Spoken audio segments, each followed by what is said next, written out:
Berubah dari sistem tidak bagus menjadi bagus itu prestasi.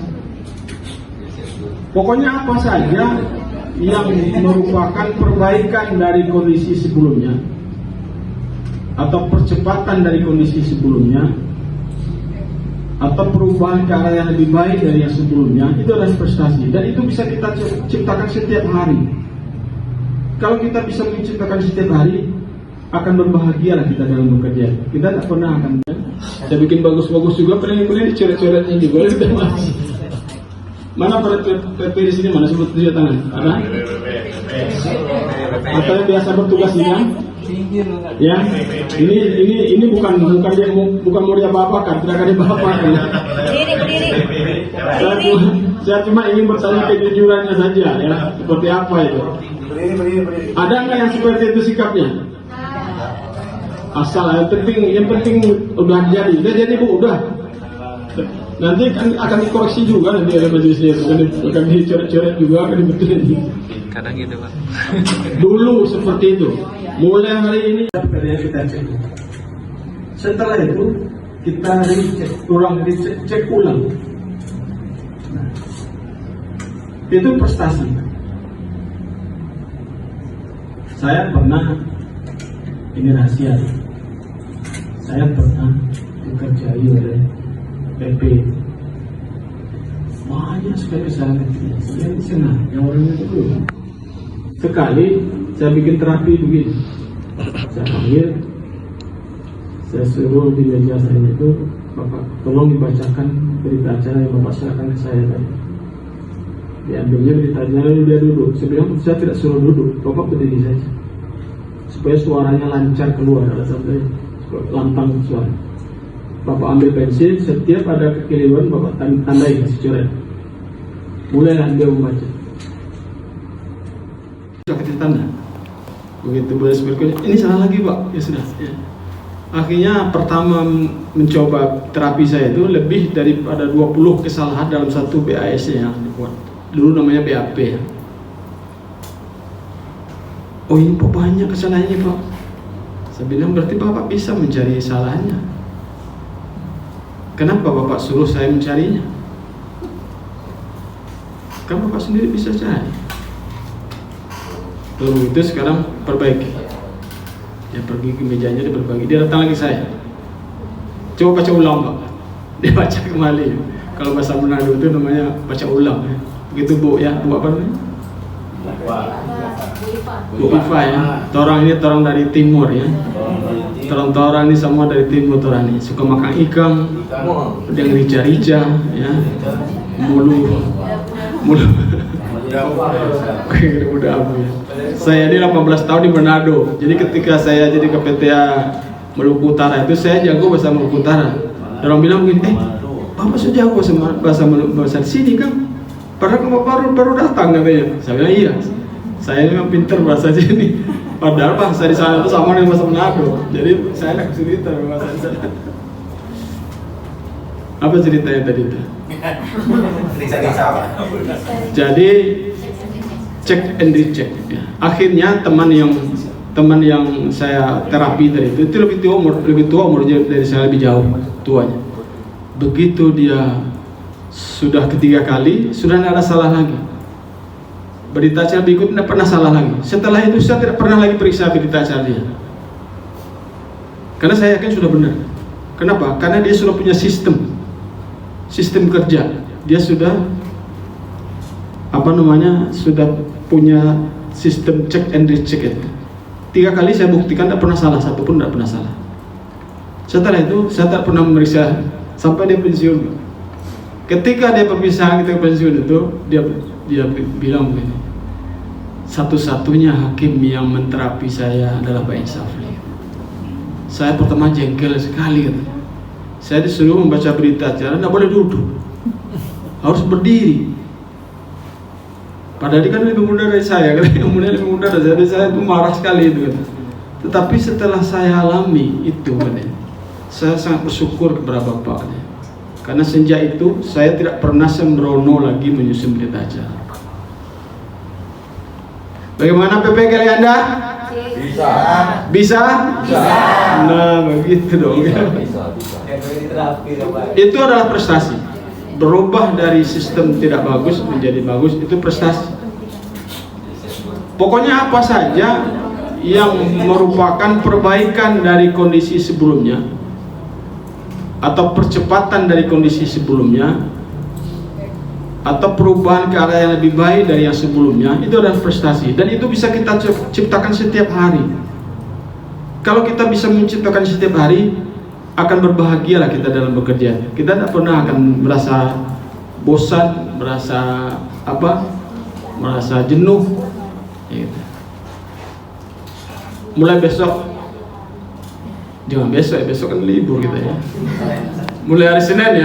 Mulai hari Senin ambil kertas kosong, pikirkan, saya akan bikin prestasi hari ini, bentuknya ini, tulis dan laksanakan hari itu, apa saja, sekecil apapun itu. Kalau itu prestasi, itu akan membuat kita bersemangat lagi, kita membuat kita hidup itu rasanya bernilai, berharga. Fahim Tom? Ini langsung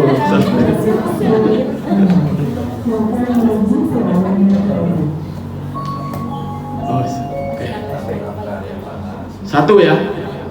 Jadi untuk menghilangkan kebosanan itu, ciptakan prestasi setiap hari. Jangan ada hari yang kosong dari prestasi. Insya Allah tidak ada bosan. Kerja ke kantor semangat ya. Rasanya kita itu di kepala kita waktu berangkat ke kantor itu terbayang, nanti sampai di kantor saya akan bikin ini, saya akan bikin ini, saya akan bikin ini. Ada ya. Dan ini boleh dipraktekkan masing-masing. Hakim kah, panitera kah, Josita, kesekretariatan kah, atau siapa saja, itu bisa menciptakan kreasi itu, dan itu akan membahagiakan diri masing-masing. May ya'mal misqala dzarratin khairan yarah. Sebesar biji sawi, itu di dalam istilah waktu Al-Quran diturunkan, yang paling kecil itu adalah zarrah itu. Kalau sekarang ada yang lebih kecil lagi di zarrah itu. Apa? Bukan. Atom itu bisa dibagi lagi. Namanya nuklir. Nah, nuklir belum bisa dibagi. Jadi yang paling kecil sekarang itu nuklir.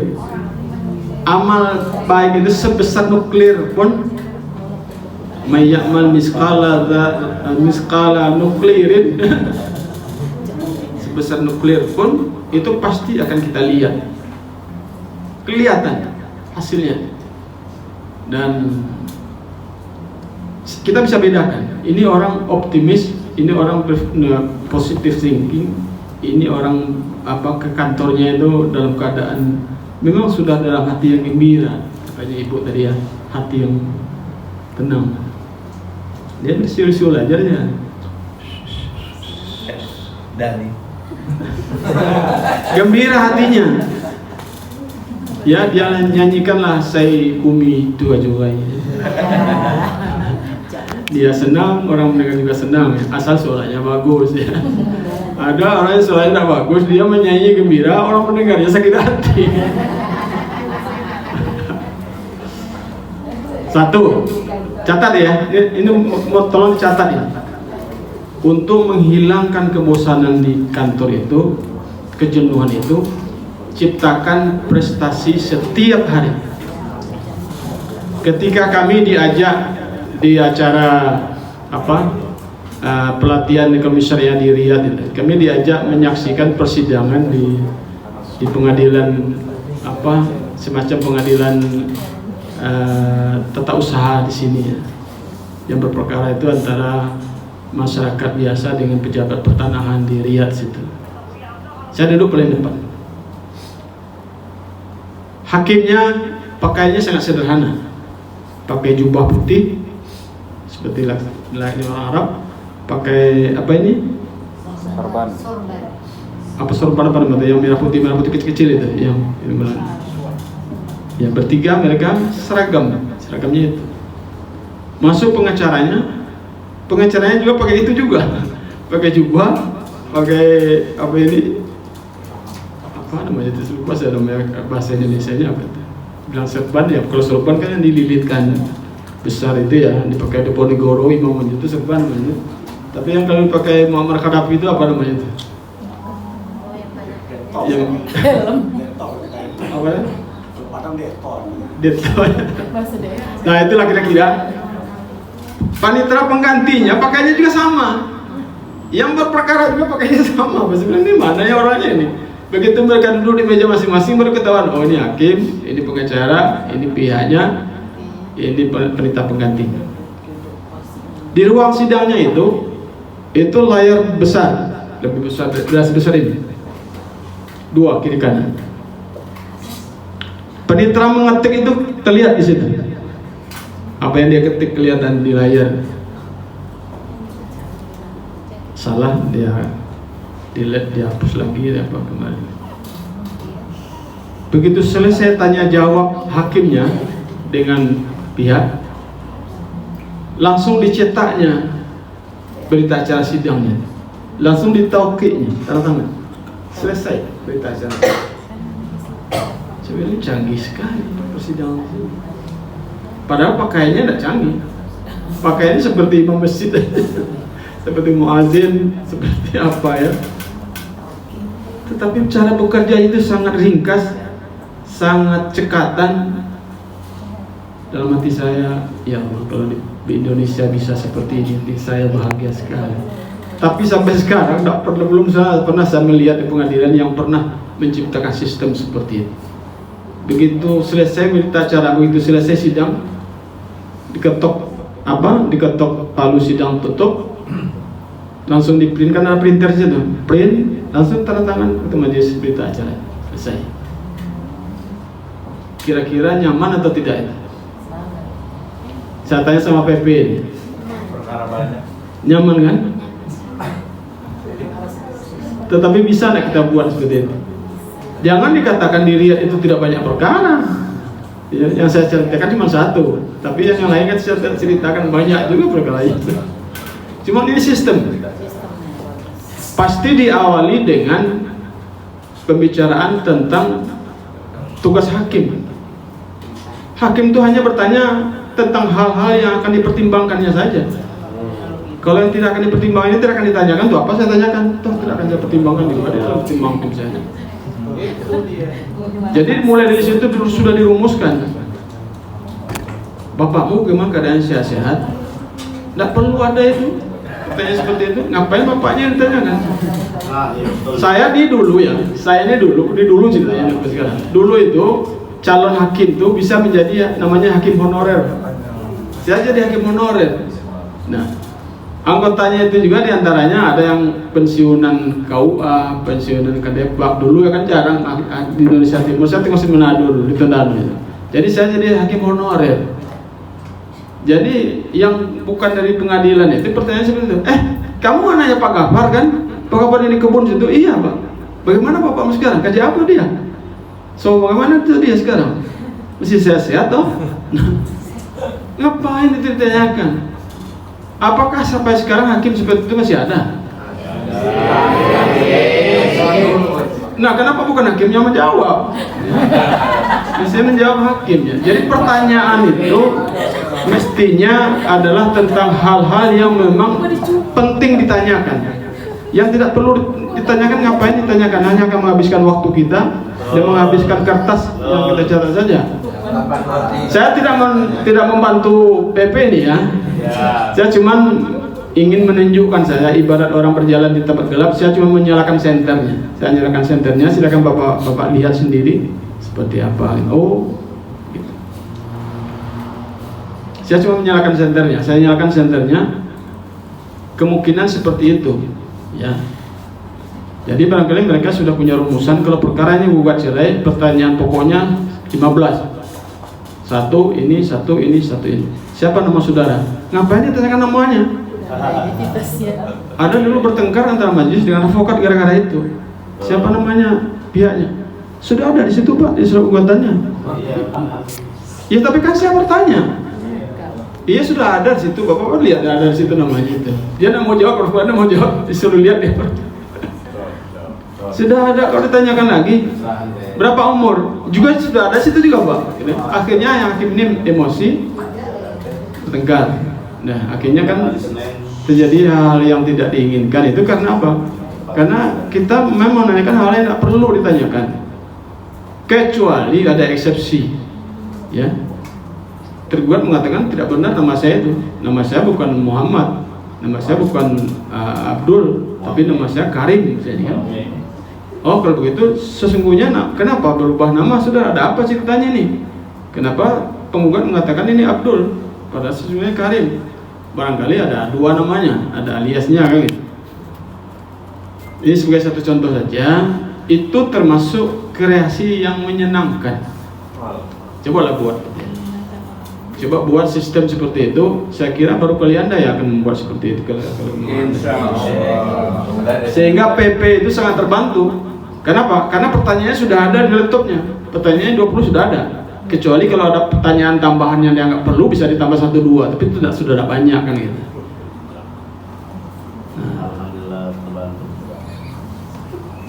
Bapak jangan senang dulu, karena belum tentu hakimnya mau. Jadi ini saya tantang sama Pak Ketua nih Pak ya. Coba buat kreasi seperti itu, bagaimana membuatnya supaya pekerjaan kita ini semakin lama semakin ringan, jangan semakin runyam, ya.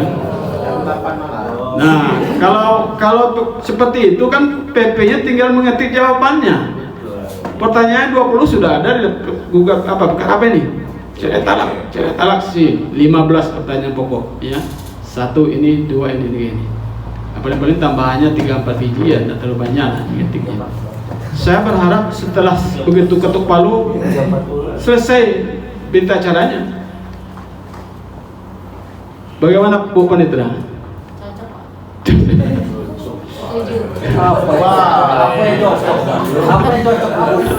Bu Panitra sudah cocok ya.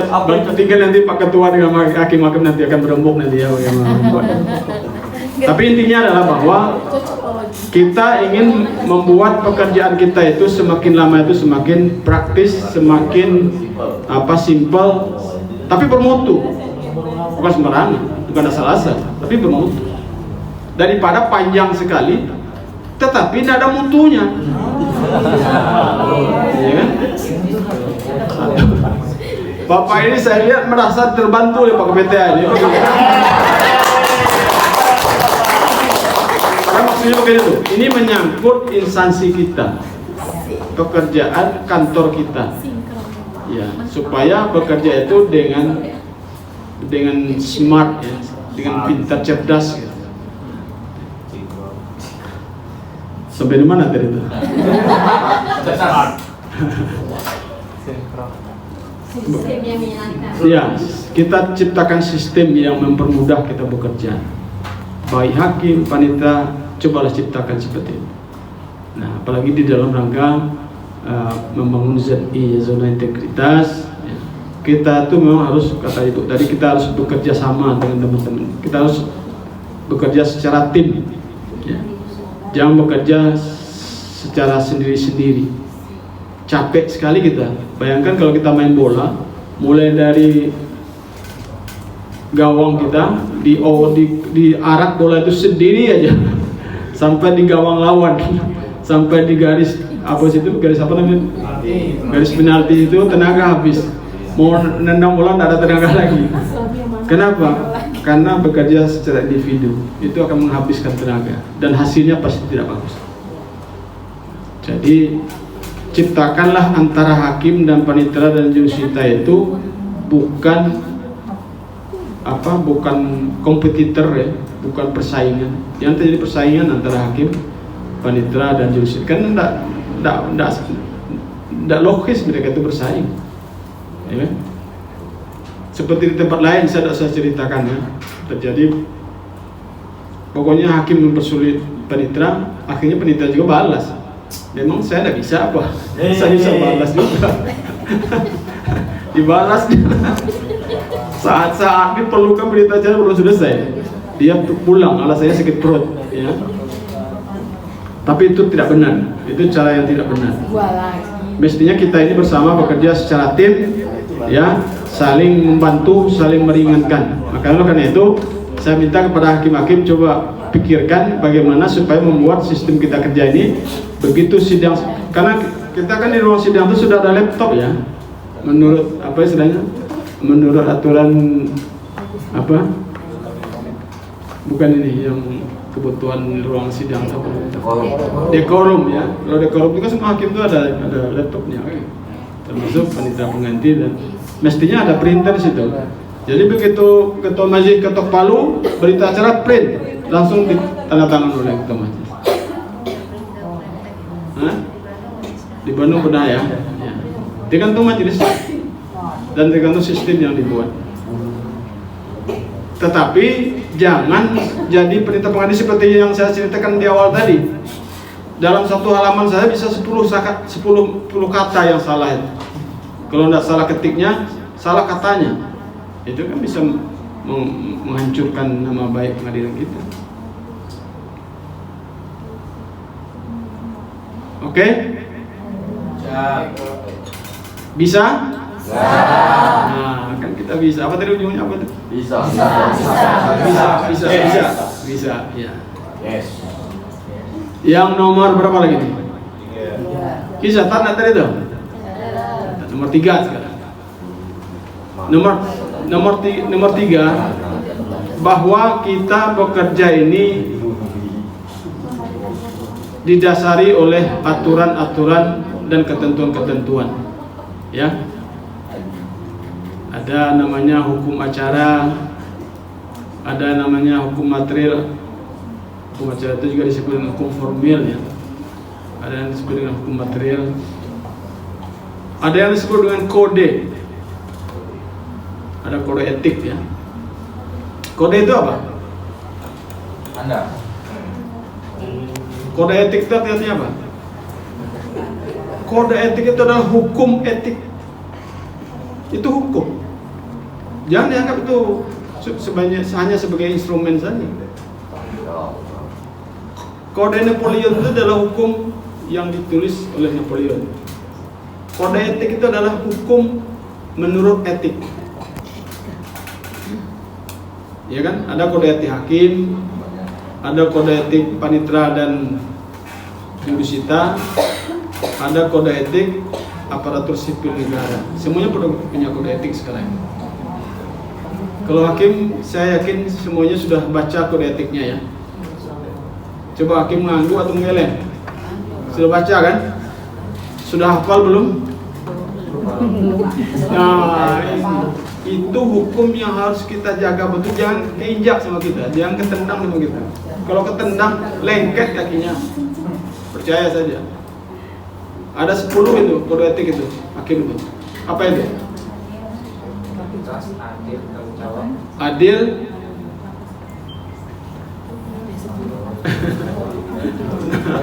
Ini bahaya nih begitu aja.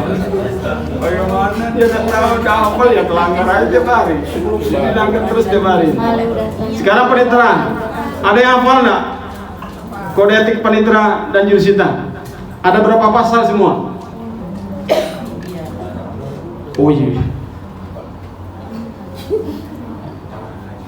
Yang staf yang lain hafal nggak kode etik ASN? Nah, ini salah satu di antara yang menyenangkan kita ini. Setelah hari ini kita tidak tahu, besok kita mulai lihat satu-satu, ya. Hakim itu ada 10, karena saya hakim, ya, saya harus hafal. Adil, jujur, arif, bijaksana, ajari, saya pendek. Adil, jujur, arif, bijaksana. Hadis, harga diri yang tinggi, disiplin, intang, integritas dan tanggung jawab. Retinal, rendah hati dan profesional. Untuk menghafal itu saya singkat seperti itu, ya, supaya apa saya menghafal. Jadi ajari, hadis, intang, retinal, kan enak. Kalau kode etik panitera dan jurusita, saya tidak bertanggung jawab menghafalnya. Penulisan saya, penulisan panitera dan pasukan itu, ya. Kenapa? Karena itu adalah hukum untuk kita. Kita tidak boleh melanggarnya. Kalau terlanggar, pasti bermasalah. Dan sudah banyak contohnya, ya. Sudah sangat banyak contohnya. Nah, terutama yang saya ingatkan ini terutama sekali masalah perempuan, khusus untuk laki-laki ya, perempuan, hati-hati. Kalau untuk perempuan terutama masalah laki-laki. Ya. Hati-hati ini. Ini namanya masalah kasur, magnet itu. Dia saling menarik. Kalau kayak itu jangan dekat-dekat. Kalau dekat-dekat kita ditariknya.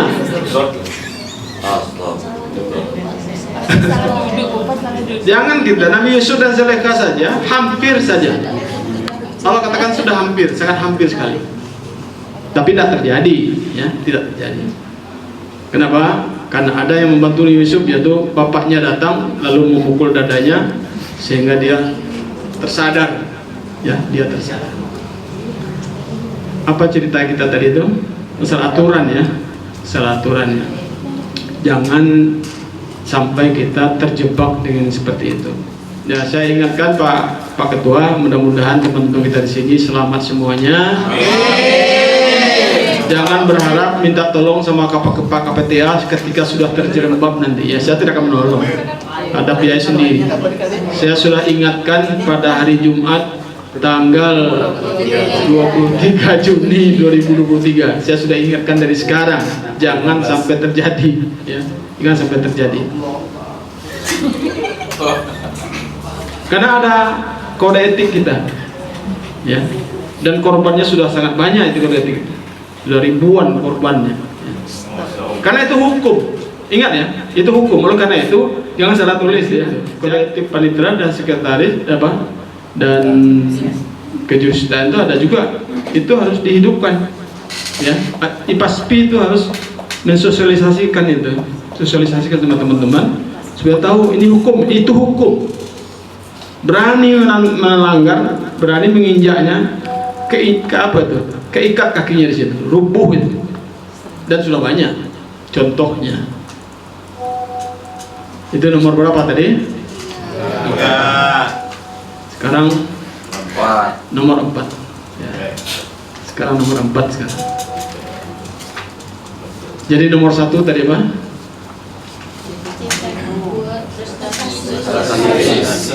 Berprestasi setiap hari. Nomor 2, kembangkan sistem baru ya. Ciptakan sistem baru untuk membuat kita semakin bergairah bekerja. Dan yang ketiga tadi, ada hukum yang mengatur kita. Oleh karena itu, setiap atasan langsung bertanggung jawab kepada bawahan yang ada di bawahnya. Ingat, ketua harus diminta pertanggungjawabannya kalau ada hakim, ada panitera, ada sekretaris atau wakil yang menginjak larangan, ya, menginjak tanah larangan. Ketuanya bertanggung jawab. Panitera bertanggung jawab, akan dipanggil, akan ditanyai, akan diminta pertanggungjawabannya apabila ada panmot, panitera pengganti, jurusita pengganti yang meloncati pagar, ya. Loncat pagar. Sekretaris akan diminta pertanggungjawabannya apabila ada kasubag atau staf-staf yang ada di bawahnya itu yang meloncat pagar. Kalau dia diam saja, dia tahu anak buahnya melakukan pelanggaran, dia panggil, begini, sini, bagaimana, damai aja ya, damai aja, kamu bayar aja, kamu bayar berapa? 100 juta, bayar 1 juta, udah selesai, pulang. Boleh tidak seperti itu? Tidak boleh. Ya, jangan seperti ketua PA di tempat lain, Pak. Ada orang perempuan datang, perempuan hamil datang ke kantornya, menanyakan nama panitera pengganti. Mana Pak ini? Ada perlu apa Bu? Saya minta pertanggungjawaban dia. Karena sejak saya hamil oleh dia tidak pernah bertanggung jawab.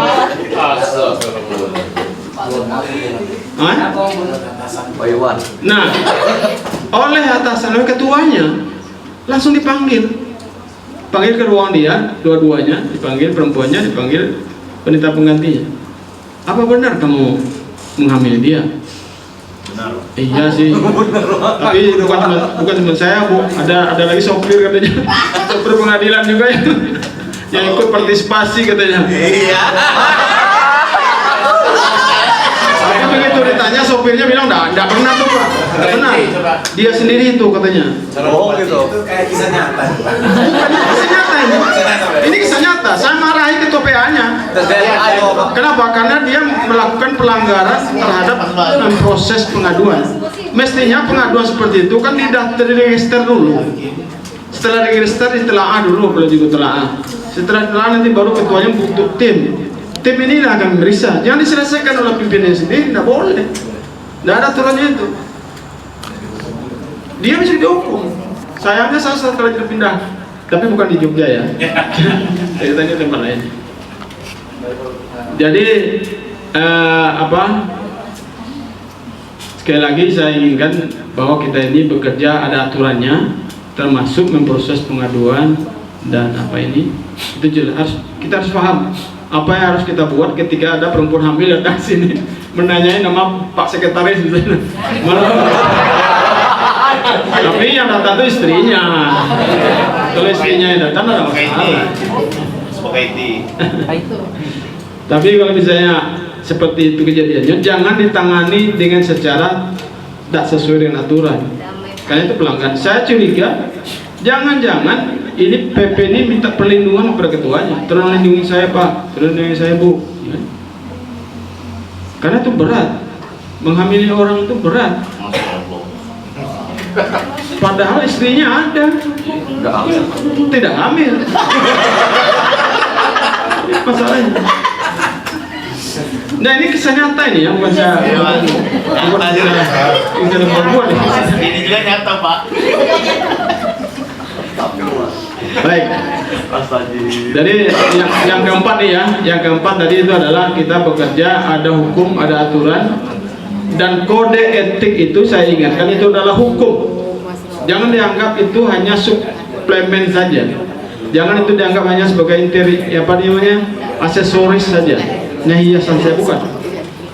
Jadi kita Pak Ketua, apa kode etik hakim itu dibetulkan lagi ya Pak Ketua ya. Kode etik hakim itu dibetulkan. Bikin ada kode etik hakim, ada kode etik panitera dan jurusita, ada kode etik ASN. Semuanya itu harus dikuasai oleh masing-masing kelompok itu, supaya tidak terlanggar. Kasihan. Iya, iya. Ya tapi judulnya di situ tuh aturan perilaku aparat pengadilan tidak sama. Kode etik hakim berbeda dengan kode etik panitera dan sekretaris. Dan begitu juga ASN beda. Jadi kuncinya adalah kode etik itu adalah hukum positif untuk kita dan sudah sering ditegakkan. Ya kalau hakim itu ada MKH-nya, ya Majelis Kehormatan Hakim, dan sudah banyak yang dipecat tanpa hak pensiun. Kasihan sekali. Tidak dapat apa-apa. Kasihan. Susah-susah jadi hakim hanya karena orang yang tidak terlalu cantik juga.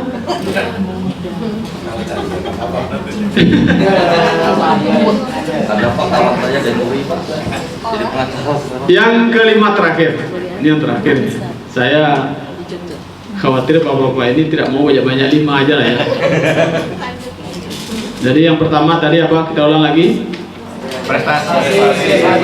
Prestasi setiap hari. Kedua, kembangkan sistem baru bekerja. Yang ketiga, ada aturan. Dan yang keempat, setiap atasan bertanggung jawab penuh kepada bawahannya. Oleh karena itu saya minta kepada atasan untuk memplototi, apa bahasanya, memplototi, mengawasi ya. Besok ini kita dengar nanti malam kita dengar dia telepon pelan-pelan ya, kita dengar. Itu kita harus curiga. Siapa yang mau telepon tadi? Bapak mau tahu aja.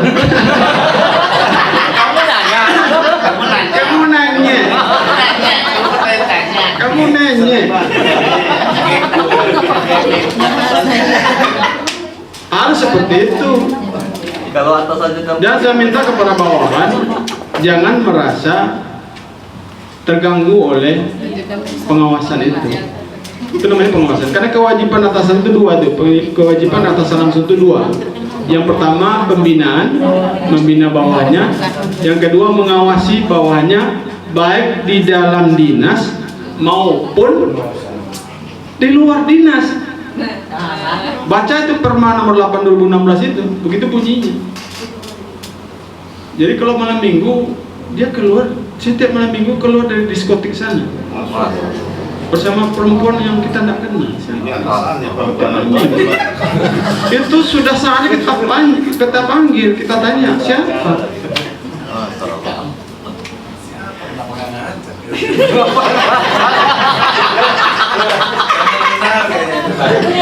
Kalau tempatnya Pak,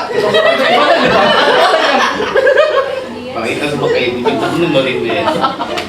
itu harus ditanya. Ya, tadi kan ibu sudah ajarkan tadi ya.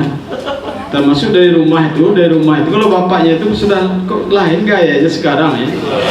Dulu sisi rambutnya ke kiri, sekarang kok sudah ke kanan gitu. Apa ini? Ya, biasanya parfumnya ada parfum tapi parfum Asjar Aswad. Parfum masjid. Masjid. Sekarang parfumnya kok sudah bos, ya. Apa? Ya yang mahal dari Prancis itu deh. Ada apa ini? Makanya bilang sama abangnya, bang, terus terang saja lah bang, ya. Terus terang saja bang. Ya, kalau abang memang mau kawin lagi, langkahi mayat saya dulu. Saya kira silakan terima. Izin poligami. Jadi ini perlu ya. Jadi bapak-bapak yang sebagai bawahan, ibu-ibu yang sebagai bawahan, jangan merasa terusik apabila ada atasannya yang bertanya, yang cari informasi. Karena itu tanggung jawab dia. Kalau dia tidak lakukan, dia dipersalahkan. Oke? Yang kelima sekarang, yang terakhir. Tadi prinsip penjelasan tadi. Yang kelima sekarang.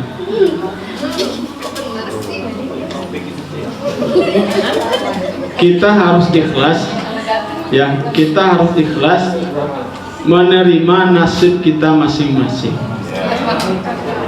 Kenapa saya ini cuma jadi pengganti, tidak jadi hakim? Enak jadi hakim itu loh, jabatannya bagus, tunjangannya besar. Ya, kalau saya, aduh kesian. Ada anak yang seperti itu di sini. Tidak menerima, tidak ikhlas menerima nasibnya, tidak bersyukur kepada nasibnya. Padahal banyak orang lain yang pengen menjadi pegawai negeri, berlomba-lomba orang, malah ada yang mau menyogok segala macam demi untuk menjadi pegawai negeri. Ini sudah lulus, sudah jadi penelita, jadi penelita pengganti, jadi jurista pengganti, mana merasa kecil, biasa rendah jabatannya. Jangan. Kenapa? Karena sesungguhnya rezeki itu bukan jumlah gaji yang kita terima. Walaupun gaji yang kita terima besar, kalau kita tidak bersyukur, gaji itu tidak akan membawa kebaikan, tidak membawa manfaat bagi kita. Dia hilang percuma begitu saja. Foya-foya habis. Kebutuhannya gajinya 20 juta, kebutuhannya setiap bulan 21 juta, tekor 1 juta. Ya kan? Nombor 1 juta. Tapi kalau gajinya 2 juta, kebutuhannya setiap bulan cuma 1 juta. Berlebih rezekinya 1 juta setiap bulan. Ya kan? Jadi itu rezeki itu bukan masalah besar dan kecilnya angkanya, tetapi sebesar apa berkahnya, manfaatnya bagi yang bersangkutan. Oleh karena itu, jangan, syukurilah apa yang ada ini, hargai ya. Hargailah apa yang kita dapat itu. Kalau kita menghargainya, mensyukurinya, Allah akan tambahkan berkahnya. Karena memang nasib orang itu sudah ditulis Bapak Ibu, dan tidak akan pernah tertukar. Kata Rasulullah, 4 bulan jabang bayi di dalam rahim ibunya itu sudah ditulis di situ. Berapa umurnya, berapa rezekinya, apa amalnya, dan takdir-takdir lainnya. Oleh karena itu, tidak perlu kita sesali, kenapa saya lahir dari orang tua yang seperti ini. Enaknya jadi orang tua saya itu gubernur kah, atau Bupati, atau menteri gitu ya, atau presiden gitu. Orang kaya lah gitu ya. Padahal emang enak jadi anak orang kaya. Kalau bapak jadi anak orang kaya belum tentu hidup sampai sekarang. Karena laku untuk diculik itu, ya, culik anaknya minta tebusan. Ya. Tapi karena kita anak orang biasa-biasa aja, nggak ada yang mau menculik. Ngapain diculik, lebih susah kita aja. kita pasang lagi. Kita harus kasih makan nanti ada. Bupati itu. Jadi Allah itu sudah mengatur dengan adil tentang apa yang akan kita alami sekarang. Jadi hargailah yang hakim, hargailah sebagai hakim, yang panitera hargai sebagai panitera, yang PP, yang jurusita, jurus pengganti, yang staf hargai semuanya. Yang PPN pun kita harus bersyukur masih bisa kita diterima sebagai PPN sih. Ada orang yang pengen masuk tidak bisa masuk. Oleh karena itu supaya tidak mengganggu, setiap bulan itu kita terganggu pikirannya kan. Melihat rekening teman kok tebal sekali, besar sekali angkanya kan. Kita sementara kecil aja, tidak apa-apa. Walaupun kita kecil angkanya, tetapi berkahnya besar. Itu alhamdulillah. Rezekinya kecil, tapi penyakitnya juga kecil. Alhamdulillah. Iya, kalau orang kaya itu sakitnya kan besar juga, jantungan, stroke, kanker, Mungkin bisa Pak. apa lagi? Tumor,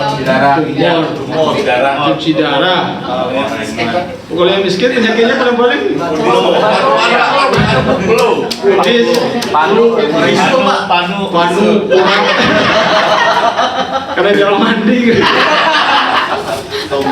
Baik. Saya tidak lagi melucu nih ya, cuman hanya sekedar mengingatkan kita bersama saja bahwa kita perlu mensyukuri setiap apa yang diberikan oleh Allah kepada kita. Ini bukan karena Allah salah kasih, bukan. Karena apa? Karena tidak mungkin manusia itu di jalan dunia ini kalau orang seragam semua. Kalau orang di dunia ini kaya semua, siapa yang mau berdagang? Siapa yang akan memasak? Akan menjadi kacau dunia ini. Iya kan? Akhirnya kan hidup itu tidak sempurna. Jadi Allah itu sudah dengan adil membagi masing-masing itu dengan seperti apa yang ada sekarang. Ada yang di ketua PTA seperti saya misalnya, ya saya bersyukur aja karena saya sebagai ketua PTA ya. Bapak ke PTA ya bersyukurlah, masa tidak bersyukur? Iya, ya terus bagaimana? Ya, saya kan harus bersyukur ya. Dapat istri hakim tinggi lagi.